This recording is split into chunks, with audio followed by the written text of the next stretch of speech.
Hi, I'm Simone Stewart, and I am a sophomore physics and Spanish major. And I know that sounds kind of strange, but I'll touch on how physics plays into the mix a little bit later. They asked us, what got you interested in learning the language you're learning? And I grew up in Fort Worth, Texas. That's where I live with my family for most of my life. So I grew up around the culture, and I grew up with friends that spoke it. Going over to a friend's house, you hear it constantly in the kitchen or with siblings. And so it was something that sounded so lovely to me, and it was something that I really wanted to learn.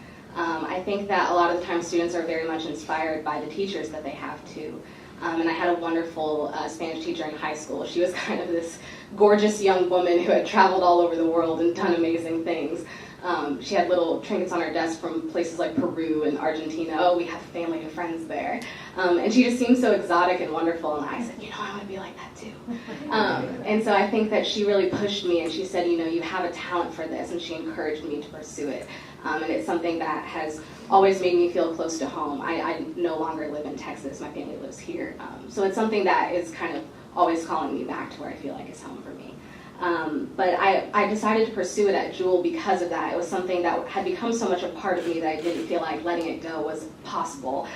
So I wanted to come pursue it at Jewel, and I think that Jewel's classes have done so well to encourage people who have a passion for learning a language. I love that there's a service component involved in language here at Jewel. Doing that has helped me find, it's something I want to do in the future, to use my language to help others.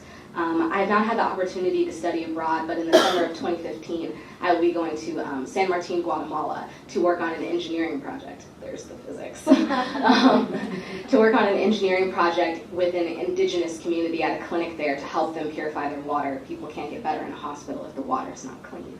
And so I think that with this, I've seen the global component of learning a language and being able to go abroad and genuinely help people. And I think that's what I want to do with my future. We are always sending people abroad to do aid projects, but I think that the physics, being an engineer and being qualified to, build that well, build that house, do whatever the people need, is something that I'm extremely proud of. And I think that Spanish can help me make a connection to not only show that I'm capable to do it, but also that I care.